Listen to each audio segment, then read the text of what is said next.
Hello, everyone, and welcome to Unit 7A test review. In this video, I'm going to go over our 2026 test review and cover, I'll go very briefly over some of the review concepts of what you need to know before you take the exam. But then I'll also show some detailed walkthroughs of our expectations of when we draw the graphs of rational functions. So we've already covered everything in the lessons. There's nothing new here, but I'll try and point out maybe some things to look out for, common student misconceptions that you might make on the test, mistakes to look out for, that kind of thing. A quick review of concepts, because you have to. This unit is very big on memorization, so you have to know the rules, but you also have to understand how they're written. A lot of our rules are coming from what we're talking about, general form of rational functions. So what is general form? Well, you're going to see it written as a ratio of polynomials, which we may call p of x and q of x. So if you see this p of x and q of x notation on the exam, p of x is just the polynomial on top, q of x is just the polynomial on bottom. And polynomials, we studied those in Unit 5. Those are basically just whole-powered variable terms with coefficients, with real coefficients. So like 4x to the 7th plus 3x squared, right? That's a polynomial. Over 2x minus 1, that's a polynomial. So general form, rational functions, just paying attention to what's the polynomial on top, what's the polynomial on bottom, okay?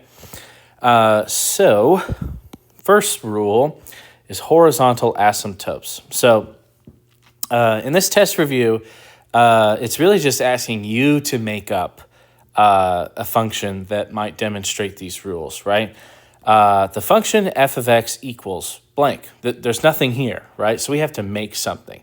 But the hint here is it says the horizontal asymptote is at y equals 0. And this happens when the degree of q of x is greater than the degree of p of x. Or you could say the degree of p is less than q. What this means is that the bottom polynomial, the polynomial in the denominator, is of higher degree. We say degree, we're talking about the highest exponent. So I could just say, I'm just going to make up a polynomial like 3x plus 7 over x squared plus x minus 3, something like that. Boom. The degree on top is 1, the degree on bottom is 2. Since the degree on bottom is more than the top, then this is going to force a horizontal asymptote at y equals 0. I don't really want to write, I really don't want to write this out all right here because it just takes so much time. But again, it's just because the degree on top up here, which is 1, is less than the degree on bottom. So that's an example, right? Let's say that at letter B, we want a horizontal asymptote at y equals 3. So when you have a constant that's not 0, right? You have a horizontal asymptote at some non-zero constant. This happens when the degrees on top and bottom are the same. So the degree of p is equal to the degree of q. So if I just shift this example that we were just doing, and I make this 3x squared on top plus 7, and then I just keep this as x squared plus x minus 3, this is actually going to have a horizontal asymptote at y equals 3 because when the degrees are equal on top and bottom, the horizontal asymptote is determined by the ratio of lead coefficients. So you can see right here, get my green. The lead coefficients here are 3 and 1. Of course, 3 divided by 1 is 3. So that's why this one works. But you could have also done, if I want to erase this maybe, You could have done 6 and 2, right? That would work too. Also, haha, 6, 7. There it is again. It never goes away. Anyway, y equals 3. It's 6 over 2 is 3, so that would work as well. Yeah? All right. Now on to C. When do you have no horizontal asymptote? Well, that happens when the degree of the numerator is more. So let's say, let's do this 3x squared plus 7x, or even I'll make this cubed. And then on the denominator, it's just x squared plus x minus 3. So if the degree on top is more than the bottom, that's when you have no horizontal asymptote. Something to remark here, you will have a slant asymptote. It'll look like this. It's also called an oblique asymptote if the degree on top is 1 more than the degree on bottom. So if that happens, we get a slant asymptote specifically. Just something to note. Okay, vertical asymptotes. Now, vertical asymptotes, these are going to happen when you divide by 0. The exception is if you have something like a hole, right? For example, if you have like x plus 2 over x plus 2, this is actually going to create a hole at negative 2. But if I change this to x plus 3 over x plus 2, which are not the same, to find the vertical asymptote, you just look at the denominator and say, hey, what makes that 0? Yeah. If you have any common factors on top and bottom, you have to carefully consider if there's a hole there instead of an asymptote. So be careful with that. So I'm just going to make up some examples. We want a vertical asymptote at x equals negative 2 and no holes. Easy.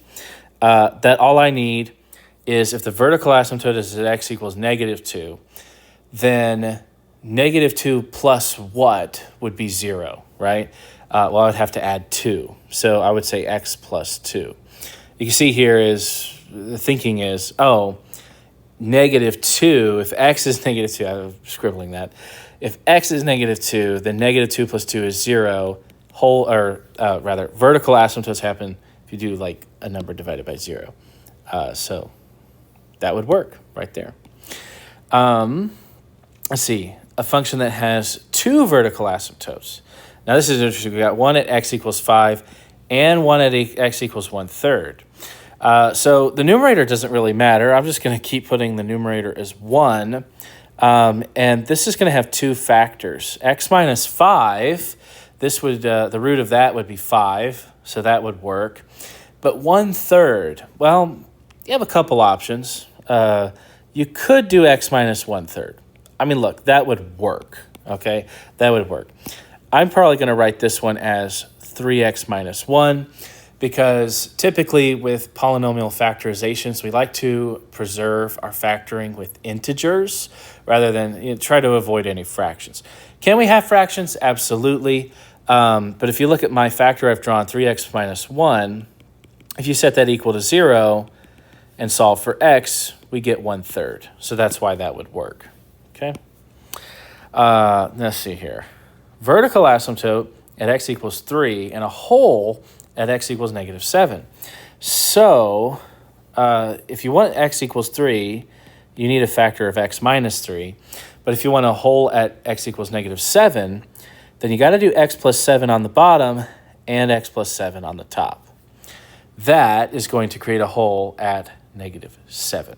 And it'll have a corresponding y value, but the x being negative 7 is going to indicate that hole presence. Yeah. This next one said, this is interesting, no vertical asymptote. So no vertical asymptotes happen when it's impossible for the denominator to equal 0 unless you use imaginary numbers. So here's an example. 1 over x squared plus 4. This is a great example because if you were to solve x squared plus 4 equal to 0, you would get plus or minus 2i. Go ahead, you can subtract the 4, take the square root. You get 2i, which is not a real number. We're interested in graphing real numbers, so we wouldn't see this imaginary asymptote. Technically, in the imaginary realm, there does exist a sort of asymptote there. However, it is not this vertical asymptote that we're kind of thinking about, that we're referring to. Yeah. And if you want to finish the sentence here, we know there is no vertical asymptote because the roots of the denominator are imaginary. I'm just going to abbreviate that with a little I. The roots of the denominator are imaginary. Okay? Okay. And so that right there is a huge chunk of the test right there. It's just if you're able to do those very few things right there. Yeah? If you know those rules, that's going to carry you through a lot of the multiple choice questions. Okay, number 2 asks, how do you know if a function has an oblique asymptote, right? Give an example of one with a slant versus one that doesn't have a slant. So here's an example, right? I said this earlier as the degree on top is specifically 1 more than on bottom. So boom, there's your answer. X cubed plus 1 over x squared plus 1. This will have a slant asymptote. And I know this because the degree on top is more, and it's specifically more by 1. It's 3 is 1 more than 2. And that is what's going to create that slanted asymptote. Now, if this said x to the 4 plus 1 over x squared plus 1, that would be a curved asymptote, which is not going to be a straight line. And that's it. It does ask if you can find the equation of a slant asymptote. In order to do that, you just do polynomial long division. So you would just take this dividend and divide it by this. This example that I made is uninteresting. I'm going to cover some more examples when we get to the graphing section. So if you need some help with the long division part, maybe skip ahead a little bit in the video to when I start graphing, because I'm not going to do that right now. Okay, number 3, and this one's very quick as well. This is just transformations, right? This is called standard form. So A, H, and K. H and K is just your shift left and right. So when you say shifted left 5 units, right, then this function f of x, right, is you're going to shift this left 5 units means you're going to do x plus 5 in the denominator, because x minus h, the h is the left and right. So it's like x minus negative 5, so that's x plus 5. Up 3 units means you would add a 3 here, and vertically stretched by a factor of 2 means you just put a 2 up there. It also says it's vertically reflected, so we'll just make this whole thing negative right there. And that's it. There's your function. If you want to find the domain and range, your domain is going to be everything except the vertical asymptote, which is happening at negative 5. Again, you have shifted it left 5, so the vertical asymptote is now at negative 5.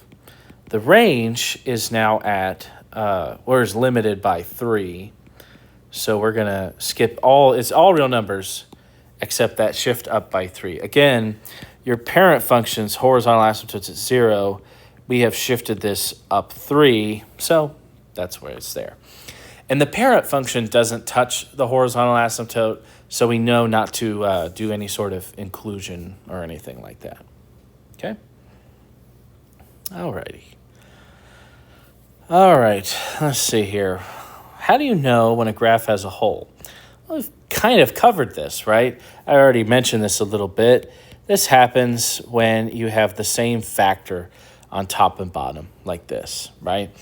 So if you had x plus 3 over x plus 3, that would cause a hole.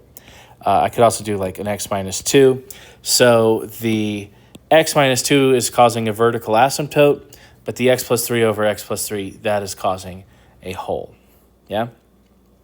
Challenge is to write a function with the hole at 3 comma negative 2.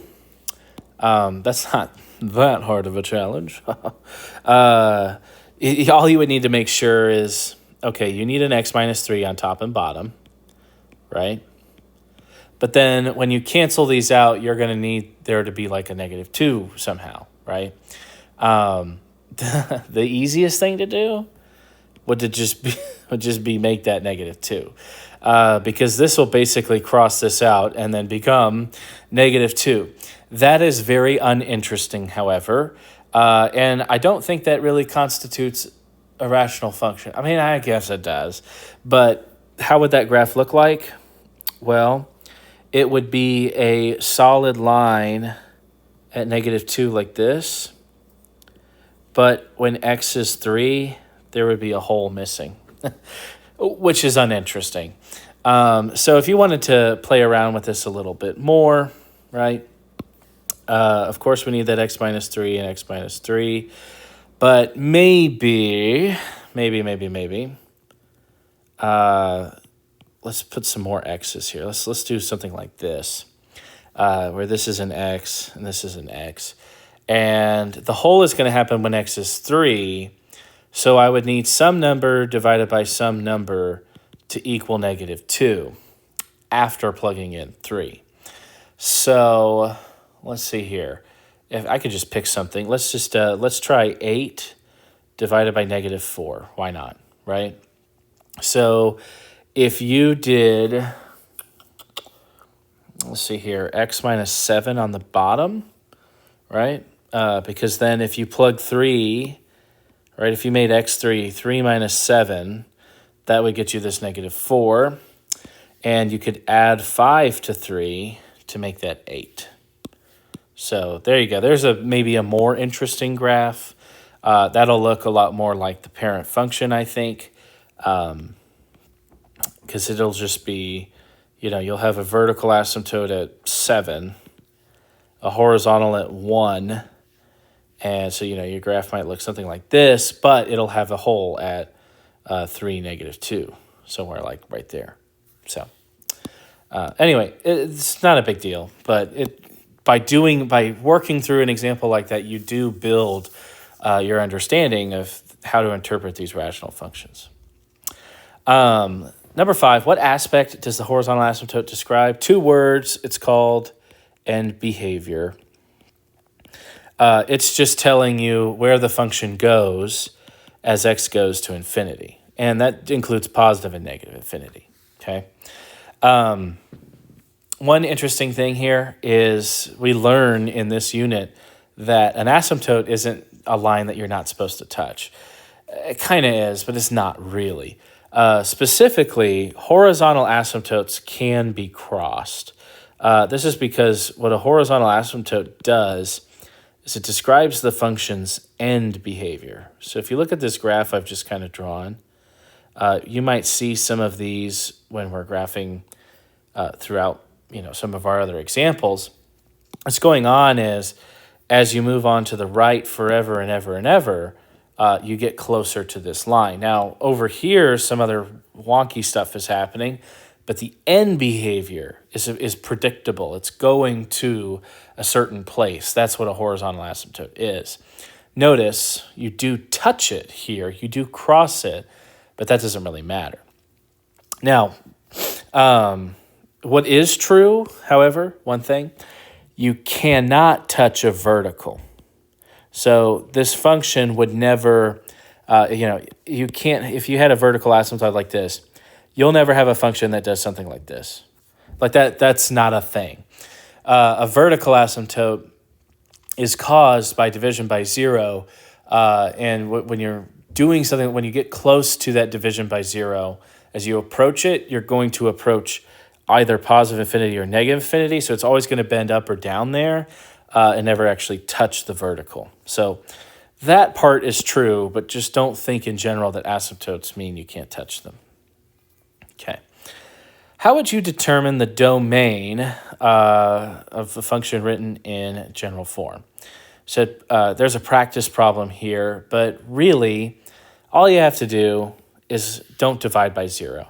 So you see how I circled the denominator there. Find what makes the denominator 0. So set that equal to 0, like this. Find those roots. Find what makes that 0. That's your answer. Those will be the values the domain can't include. So if you'd like me to work through that real quick, this is just a pretty quick factoring problem. 3x squared minus 10x plus 3. So you would do 3 times 3 is 9. This is -10. What multiplies get 9 and adds to get negative 10? Negative 9 and negative 1, I think, huh? So then we'll just do our little grouping. La-di-da-da. Do-di-di-di. I say factor out the 3. I factor out a negative 1. Oh my gosh, I love factoring. My favorite thing in the whole world. And there you go. So I have factored it, set it equal to 0. The roots are at 1/3 and 3. So that is what you could not include. So if you wanted to write the domain, you would just have to say, oh, it's from negative infinity up to, what comes first? 1/3? And then it will continue 1/3 to 3, and then continue from 3 to infinity. So it's all real numbers, not including 1/3 and 3. That's it. This way and this way are both valid ways of writing that domain. So if you want to write it in either form on free response, that's fine. But for multiple choice, make sure you're ready to recognize this format and also this format. Okay, number 7. Ooh, you know what? Let's put a big old gold star on this. Most missed test question alert. This is really just getting it from standard form to general form. But, we find that students happen to struggle with fractions. So if you struggle with adding fractions, you definitely want to take the time to practice these problems. That is all you're doing is adding the fractions together. But sometimes, it'd be a little confusing with the algebra that's presented. So reminder, a math rule, in order to add two fractions, they must have the same denominator. So for this first example, we see a denominator of x plus 3. Well, 4 is not over x plus 3, so we can't add that. 4 is actually over a 1, but we could make that 1 an x plus 3 if we multiplied it by x plus 3. So mathematically, this is what this will look like. I'll say 5 over x plus 3 minus 4 times x plus 3 over x plus 3. Now that these denominators are the same, you can shove these things together and say 5 minus 4 times x plus 3. Now, I do want to remark before I finish out this problem, a couple things I'll see students do sometimes. Sometimes students choose to cross out this.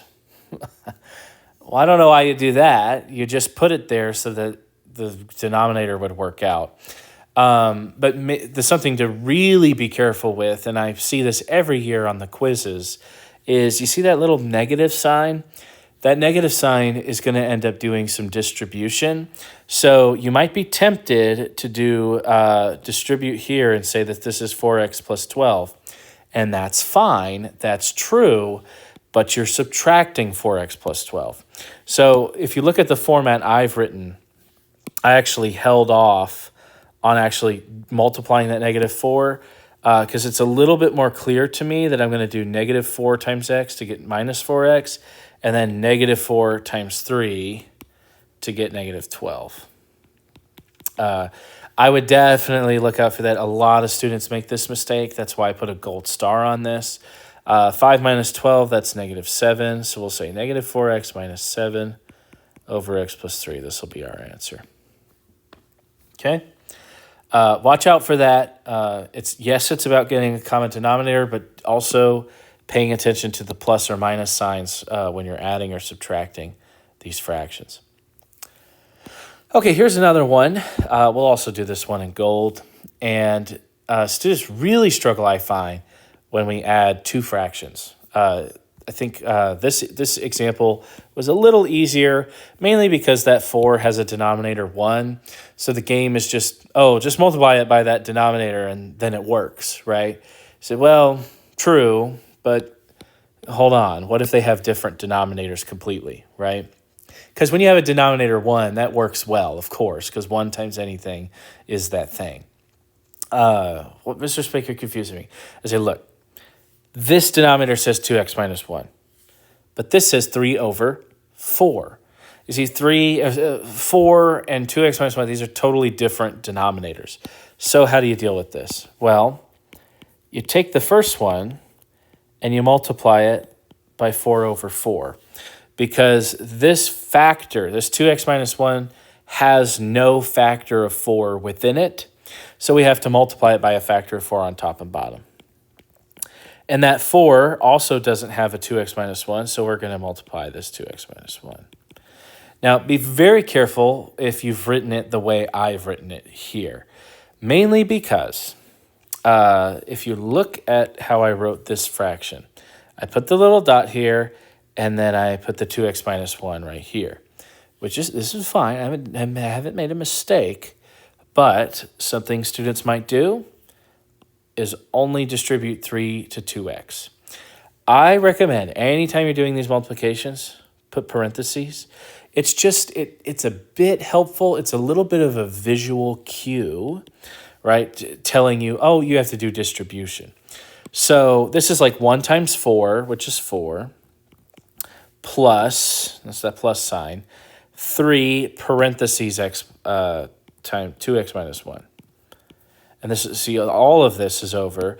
And you notice how, see, I'd like to group these two, right? So put parentheses here. Notice how the denominators, 4 times 2x minus 1, 4 times 2x minus 1, now they're the same, so you can put those together, right? Multiplied like this. Now it's just a game of distribution. Now you can multiply that 3 out and get 6x minus 3. Which will combine to make 6x plus 1 over 4 times 2 is 8x minus 4. And there is your general form polynomial rational function. Yeah? Okay. Yeah, gold star on those. That's a very common missed test question. So take some time to practice those. Okay, number 8. How do you find x and y intercepts? Okay. X-intercepts happen when y equals 0. And when I say y equals 0, I mean the function f of x is 0. So this should say a, silly me. So to find an x-intercept in this example given, set this function equal to 0 and solve. So I've got 2 over x minus 5. I'm going to add the 1 to the other side. And then I'll multiply both sides by x minus 5 to get rid of that denominator. So these will cancel, and I'll get 2 equals, well, 1 times x minus 5 is just x minus 5. Add the 5, and we get x equals 7. Now, note, when you write an x-intercept, this is a point. So x is 7, right? But the answer, the x-intercept, is at 7, 0. So always remember to put this as a written coordinate. To find a y-intercept, you just set x equal to 0. Y-intercepts are a lot easier than x-intercepts most of the time. To find a y-intercept means evaluate the function at 0. So just make all the x's zeros, and this will tell you where your y-intercept is. You see, I don't need that, I don't need that, I don't need that, I don't need that. What are you left with? It's really just negative 12 over negative 6, which is that's just equal to positive 2. Therefore, the y-intercept is at 0, 2. Ta-da! And I've found my y-intercept. Really, especially if it is in general form, not factored, it's very easy to find a y-intercept because you just cross out all the stuff with x's, and whatever the ratio of the constants are, that's going to be the y-intercept. That's actually really, really nice to find. Okay. Last couple here before we move on to the graphing section. Determine the range of each function graph below. So, okay, it's not interested in the domain. It just says range. And this is pretty easy. You just read this up and down. If you look at this first curve, just look at this branch and look at that branch. It goes all the way up, it goes all the way down, and it's continuous. It's nice and connected all the way through. That is a range of all real numbers. You get that one kind of for free. The other branch also follows that, but that doesn't really matter. It's just The range is just what is the function mapped out to, and that branch alone shows a range of all real numbers. Now, this other example is a little more tricky with its range. It is implied that this function is not touching this horizontal asymptote. It says, assume this graph does not do so. So we see a horizontal asymptote at y equals -2. That means we're going to get close to -2 but never actually touch it. And then you might notice that there is a local minimum of the function right here at -1. And there is nothing graphed in this yellow space here.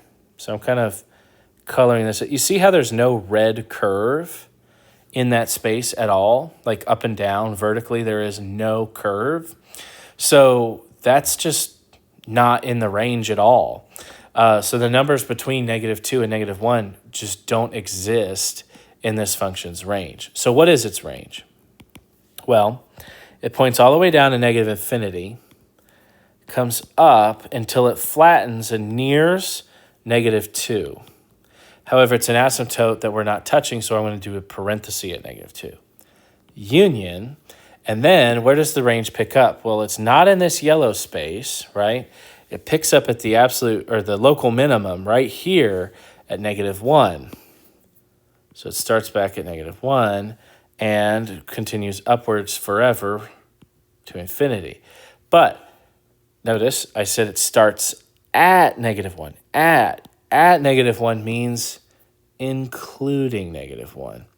So what makes this one a tad tricky is just students remembering, oh, there is a bracket on this one, right? That -1 is part of the range. It is a point on the curve, therefore it is part of the range. It is included in the range.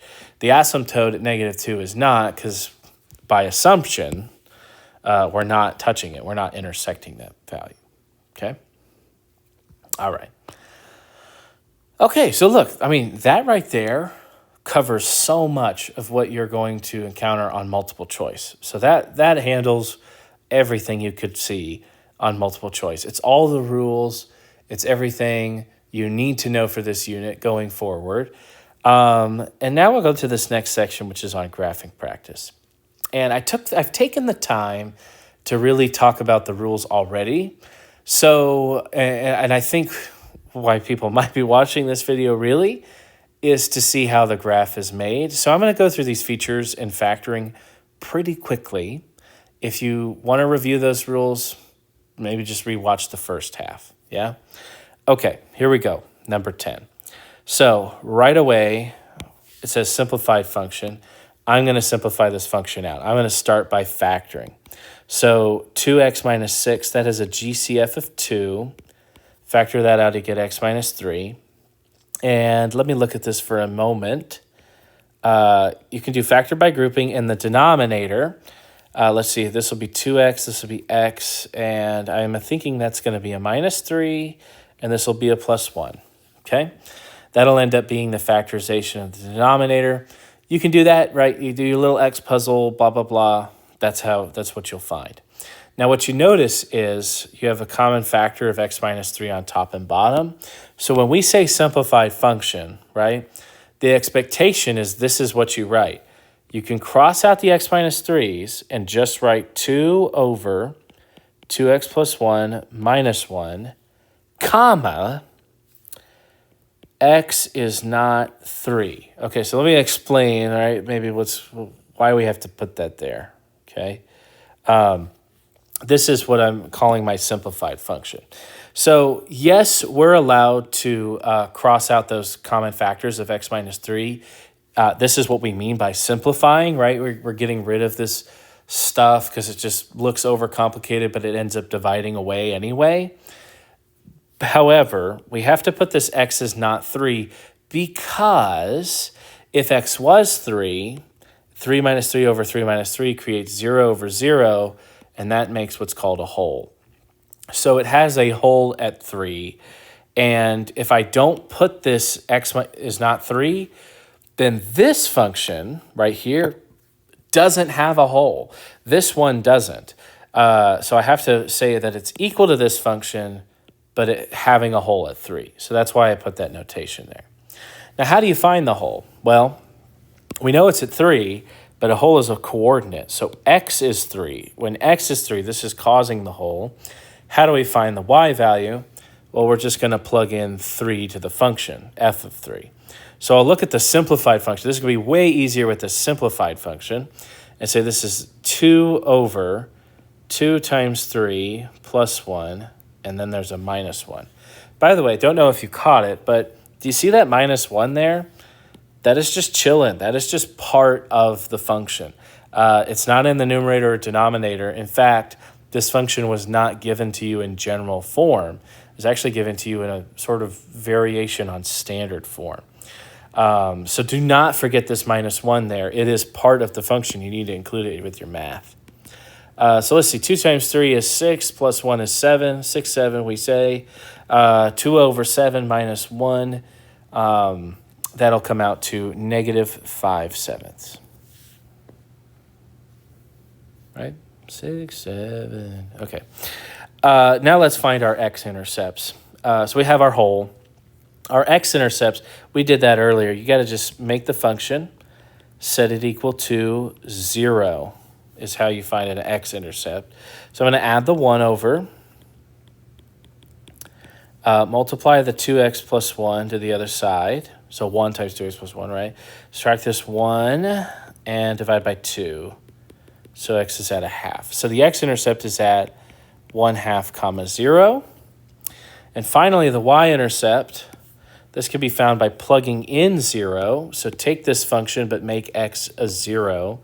Then it's 2 over 2 times 0 plus 1. And then there's this minus 1. Well, 2 times 0 is nothing. So that's 2 over 1 is 2. But minus 1 is 1. So the y-intercept is at 0, 1. Now for the vertical asymptote and horizontal asymptote. Now, as I kind of said, this is sort of in a variation on standard form. So there's actually some transformations going on here. This function has been transformed quite a bit. This too is doing a vertical stretch. This too is doing a horizontal compression. This plus 1 is a shift left. However, it is not shift left 1. It is a shift left by 1/2 if you factor that 2 out. And then this is the minus 1 is a shift down negative 1. Also, a reminder, vertical asymptotes happen when the denominator equals 0.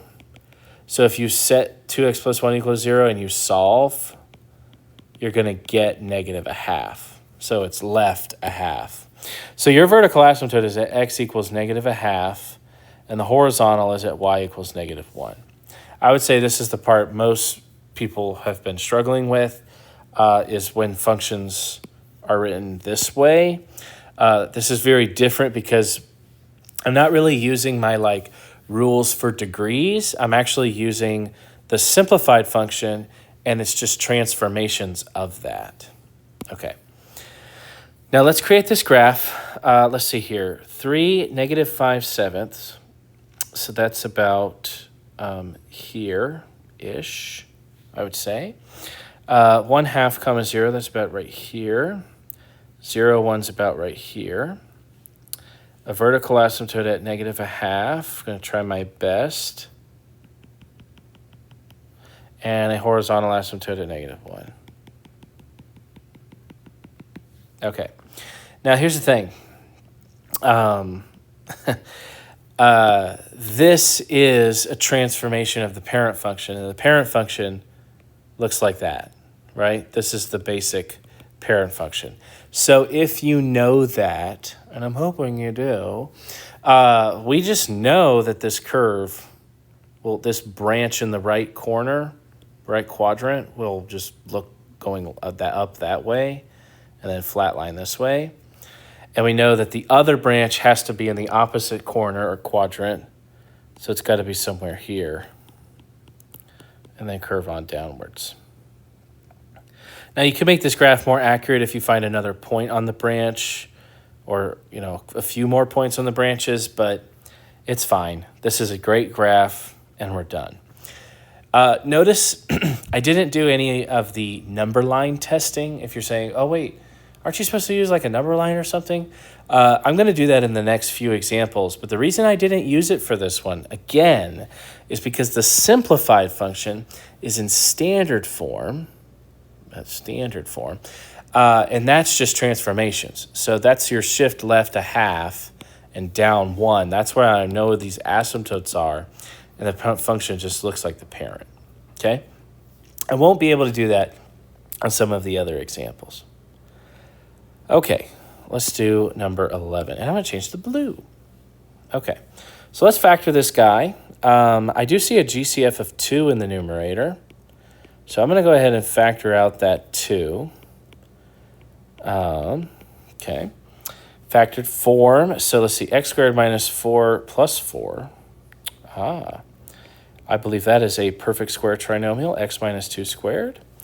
And then this will factor as x minus 3 and x plus 2. So is there a hole here? No, there are no holes. And that's because, well, x minus 2 is not the same as x plus 2. These are different functions, right? These are not the same thing, so there is no hole, okay? X-intercept. Well, to find an x-intercept, you set the whole function equal to 0. Now, the thing is, if you set this equal to 0, you can just take that denominator and multiply it to the other side, right? But 0 times anything is 0. So what would that leave us with? To find the x-intercept, it's really just look at the numerator and say, what would x need to be to make that numerator equal to 0? The answer, 2. Just look at the factor, x minus 2. What would make that 0? 2. So I have an x-intercept at 2 comma 0, and I will plot that beautiful x-intercept right there. Okay, now for y-intercept. Now, again, a y-intercept is when you make x 0, you look at f of 0, and you could do this in factored form, right? You can make all these x's zeros, but that is overcomplicating it. You don't need to do all that. Just look at the original function. That's 0, that's 0, that x is 0, that x is 0. What am I left with? 8 over negative 6, which I believe simplifies to negative 4/3. So that is our y-intercept, and that will be about right there. Okay? All right. Vertical asymptote. Right? Vertical asymptotes, okay, because there's actually multiple. This is because we have 2 factors in the denominator, one at x equals 3 and the other at x equals negative 2. Those are the roots of our denominator. So we're going to put a vertical asymptote at 3. And one at negative 2.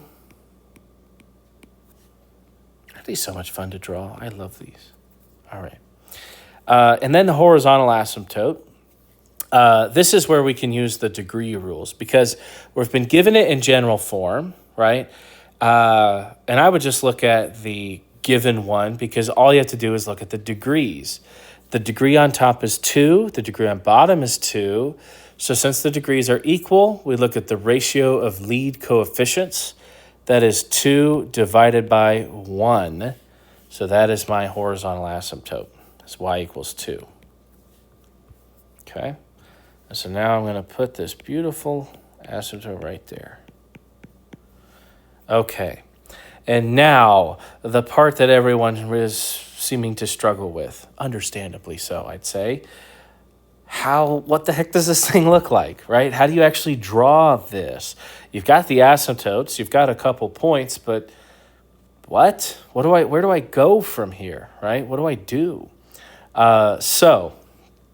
This is where I've talked about a number line in class, right? So setting up a number line. Okay. What we're doing here is looking at the behavior around the vertical asymptotes here. So here's the thing about these rational functions. Earlier we mentioned that a horizontal asymptote, this guy that we drew right here, this is the end behavior. We know that as you go all the way left and all the way right, the function will approach that line. So wherever it is, if it's above or below from the top or from the bottom, it's going to flatline at that asymptote.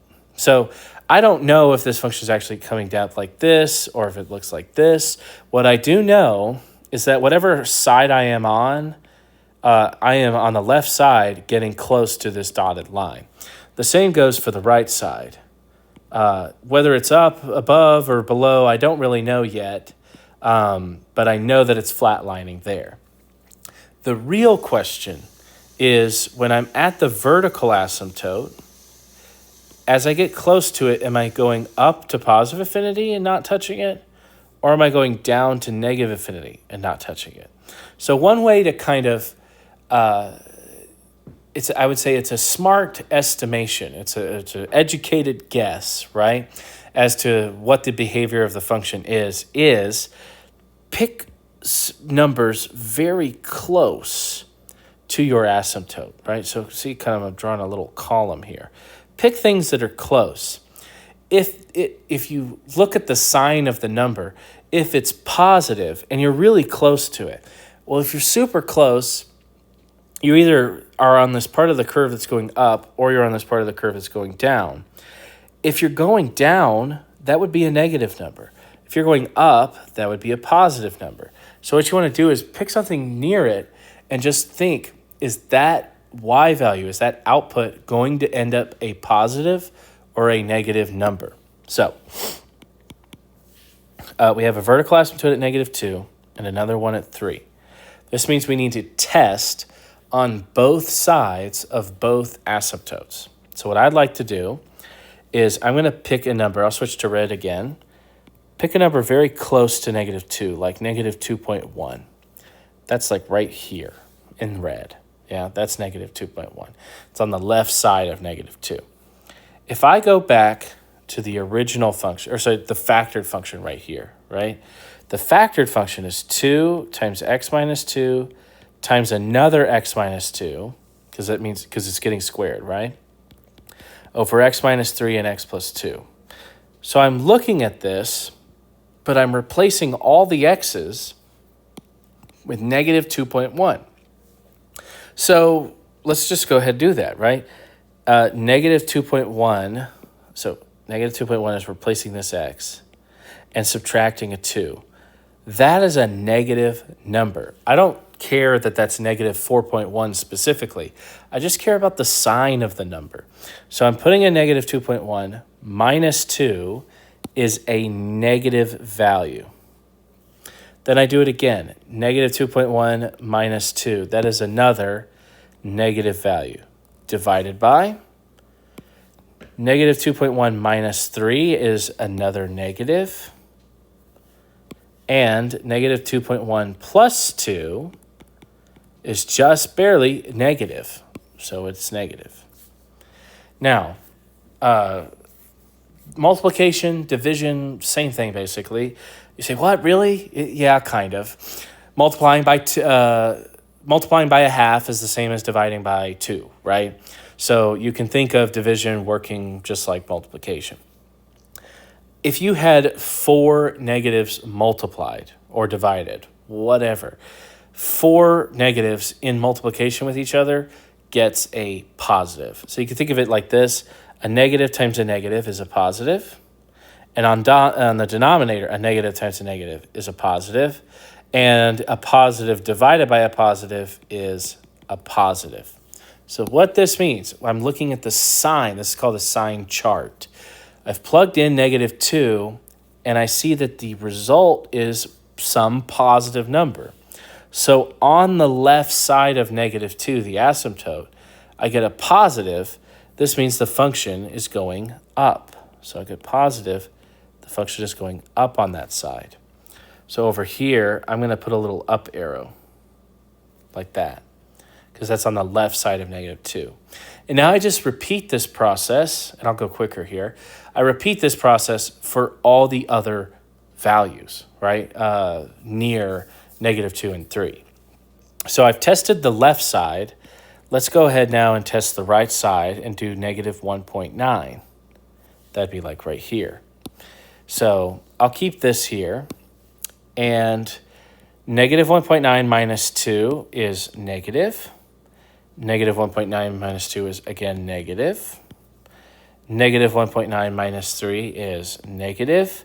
But negative 1.9 plus 2 is positive. So a negative times a negative is a positive, and a negative times a positive is a negative, and a positive over a negative is negative. So the sign you end up with is a negative sign. That means on the right side of negative 2, the function will be going downwards. So back to my graph, on the right side of this asymptote, I'm going downwards. Yeah?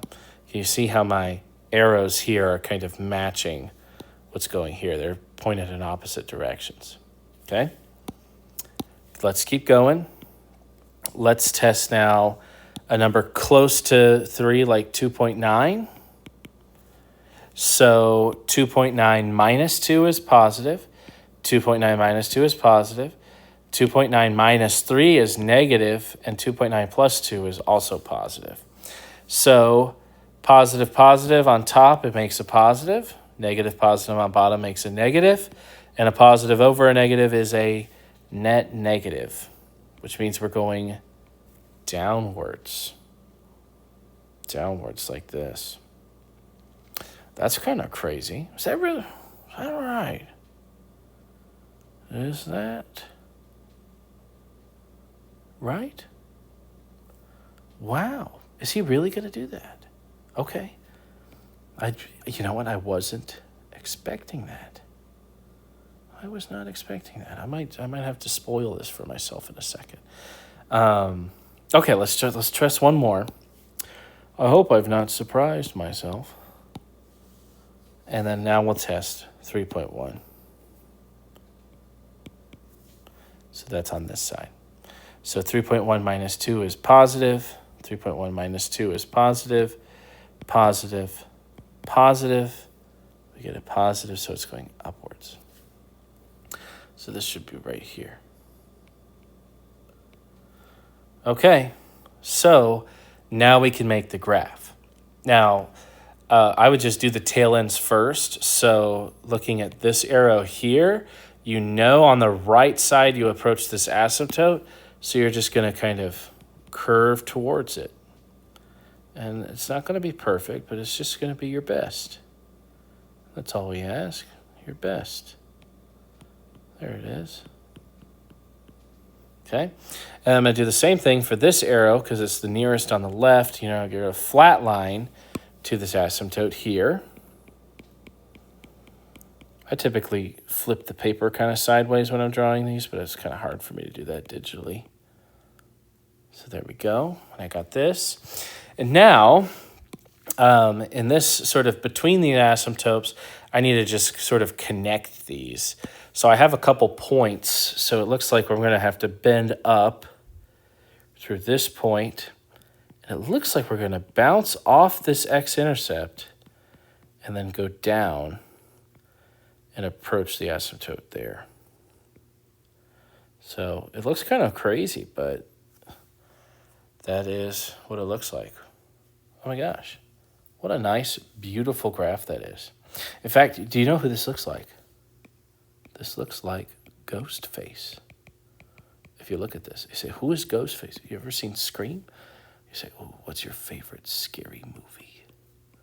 Right? You say, look. You see, oh, well, it's a little more curved here, right? Hold on. Do you see the vision? Do you see the vision? Right? It's Ghostface. Ooh. Okay, anyway. So we move on. Also, shall we graph this, maybe, in Desmos and see what this looked like? Let's see here. 2 times x minus 2 squared. And I believe that was x minus 3 and x plus 2, if I recall. Oh my gosh. The spooky ghost face graph. Well, this kind of looks wonky looking, but yeah, that is what we drew, isn't it? Isn't it? It's got our 2 points there. Looking nice. Looks like we did a pretty good job there. Yeah? Looks pretty good. It does look like when I actually ended up graphing that for real, it actually looked like it crossed this asymptote and then came back. But you can't predict that. You would need some calculus tools to be able to know that, I think. Actually, no, that's a lie. I lied to you just now. You don't need calculus, but you do need some hefty algebra, and we're not going to do that. That's okay. All right. Let's go on to this last one, number 12. Number 12. And we'll graph it. Okay, so same situation. I'll switch to gold now. We're going to make this graph, and you might notice real quick that the degree on top is 2 and the degree on bottom is 1. This is going to be no horizontal asymptote. This is actually going to be a slant asymptote. The degree on top is 1 more than the bottom. So last one, here we go. The factored form of the numerator, that's another perfect square trinomial, so I think it's going to be x minus 3 squared over, and then let's factor out a GCF of negative 2 here, and I get x minus 2, okay? And if you can keep you can keep that negative down there, or if you want, you can move that negative to the side. It might look aesthetically a little bit nicer, but who cares? It doesn't matter. It's fine. Nice. Are there any holes? No holes. There's no common factor on the top or bottom. Your x-intercept is what's going to make the whole function equal to 0. When it's in general form, that's just what makes the numerator equal to 0. And if the numerator being x minus 3 squared, that would be 3. That'll make 3 comma 0 would be a root. Okay. Your y-intercept is when x is 0. So if I just kind of, again, zoom in, no x here, no x here, no x here. Looks like it's just 9 over 4. It's 9/4 is your y-intercept. Okay, so it's like 2.25, something like that. It's about right there. Vertical asymptotes. Okay, what makes the denominator equal to 0 is 2. So we're going to write x equals 2, and we'll get this asymptote here.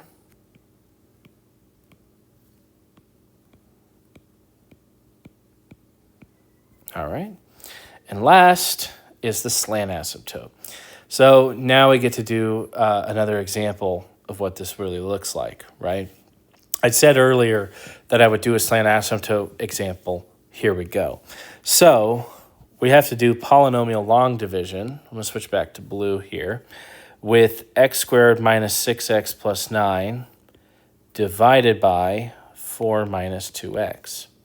Now, I might actually put this in a more standard format, say negative 2x plus 4 instead, because it's all about matching the lead coefficients, right? The lead terms, I should say. So what would you multiply negative 2x by to get positive 1x squared? Well, to get positive, we need a negative value. And then if you think 2 times what is 1, that's the reciprocal of 2, or 1/2. So negative 2 times negative 1/2 is the positive 1, and x times x is the x squared. So negative, we're just doing long division now, right?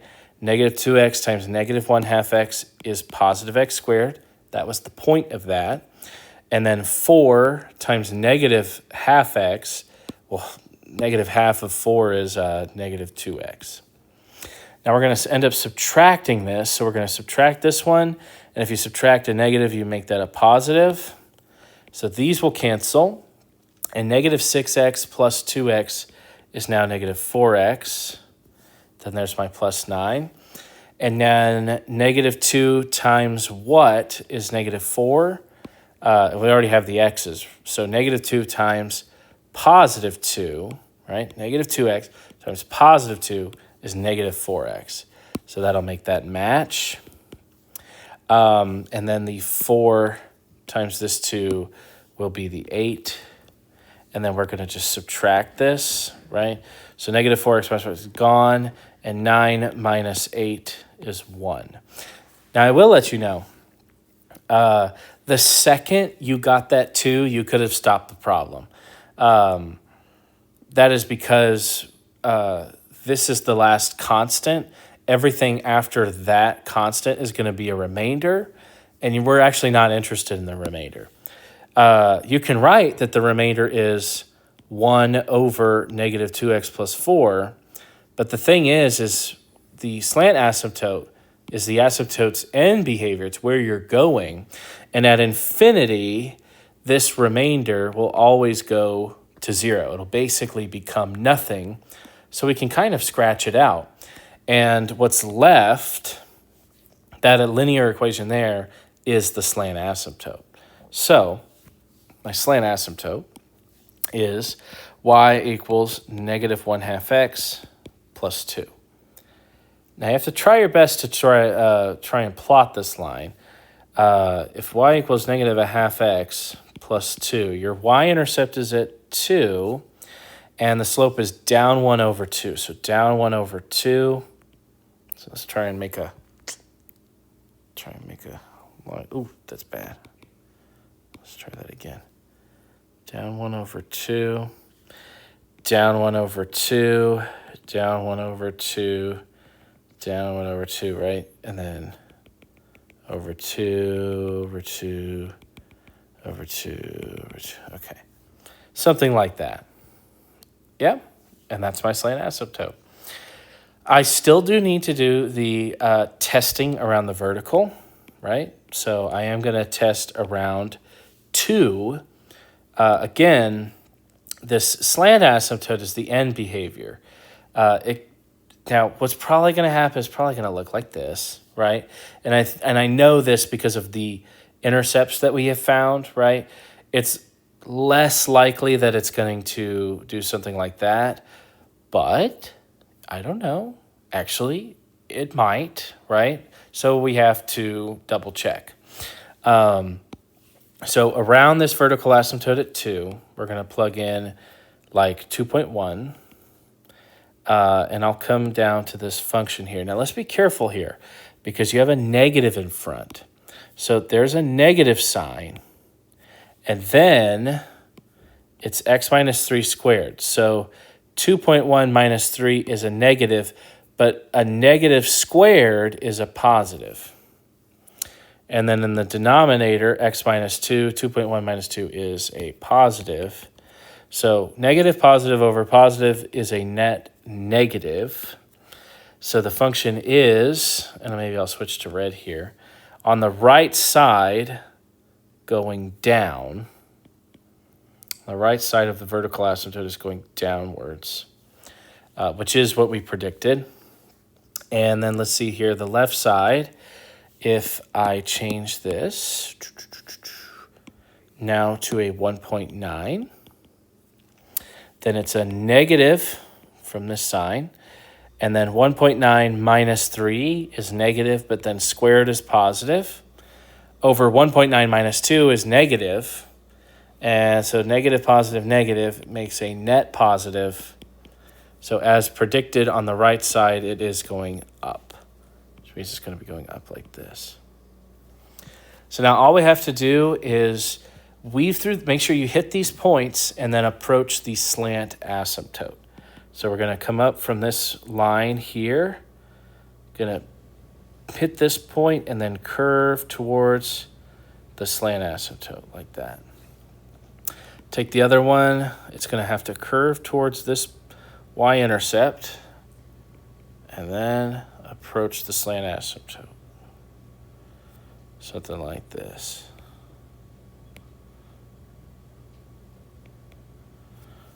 And there you have it. My function. That really does look like a ghost face, doesn't it? Let me get rid of all that, though. Isn't that fun? Oh, don't you love it? And there you go. There's our graph. our nice slant asymptote. We can double check this again if you'd like in Desmos. X squared minus 6x. So you say x squared minus 6x plus 9 over 4 minus 2x. And that does look like what we drew. If you type our asymptote line, we had negative 1/2 x plus 2, I think it was. Yeah, looks like that fits it very nicely, right? That is the line that the function gets close to. So looks like we did a good job with that, I think. Alrighty. Well, that's 3 nice worked examples, which should carry you through the free response of the exam. I would say the biggest one to study that most people miss, it's the one from the quiz, is that number 10 right there, mainly because of the whole, but also because it's actually kind of in standard form, so you want to use transformations to find that information rather than maybe, the degree on top and the degree on bottom and all that other stuff. So it is a good thing to look out for. There are 3 more examples here. It does say optional. It's very, very good for practice. But I've uploaded the key up in Schoology for your viewing. So if you want to look at those, you're welcome to do those. Don't expect anything quite this intense in the on the actual exam. So, what would make number 13 harder is just the factoring that's involved, right? The factoring in the numerator and the denominator is maybe just a little bit more involved. So you got another one here, right? Maybe something here. It'll be pretty straightforward factoring. Just be sure you're being careful with, if you had like 2x squared minus 5x plus 3, right? Make sure you're doing, 2 times 3 and you're factoring that okay, and not shortcutting it too bad. So there you go. Well, I hope the video was helpful. Thank you all for watching, and I hope you have a great rest of your day or night or whenever you're watching this.